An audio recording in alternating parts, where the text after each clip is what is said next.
উত্তরবঙ্গ সফরে আসছেন রাজ্যের মুখ্যমন্ত্রী শুভেন্দু অধিকারী। তার আগে সকাল শিলিগুড়ি সংলগ্ন উত্তরকন্যায় প্রশাসনিক বৈঠকের প্রস্তুতি একেবারে তুঙ্গে। জানা গিয়েছে আগামীকাল অর্থাৎ বুধবার উত্তরকন্যায় প্রশাসনিক বৈঠক করবেন রাজ্যের নতুন মুখ্যমন্ত্রী শুভেন্দু অধিকারী। তার আগে উত্তরকন্যা চত্বরকে সাজিয়ে তোলার কাজ জোর কদমে চলছে।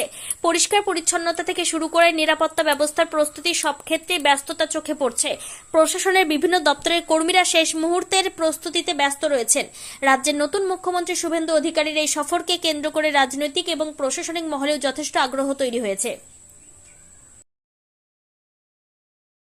আপনার পরিবারের কোনো সদস্য কি নেশা বা দীর্ঘদিন ধরে মানসিক রোগের মতো সমস্যায় ভুগছেন? স্থায়ী সমাধান পেতে চান? তাহলে আজই চলে আসুন গঙ্গারামপুর পুনর্জন্ম নেশামুক্তি কেন্দ্র, কালদিঘি হিমঘরের পাশে।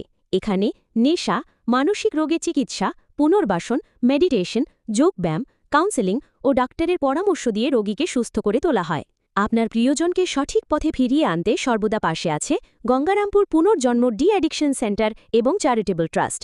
আমাদের ঠিকানা দক্ষিণ দিনাজপুর, গঙ্গারামপুর, কালদিঘি হিমঘরের পাশে। যোগাযোগ 8670149220।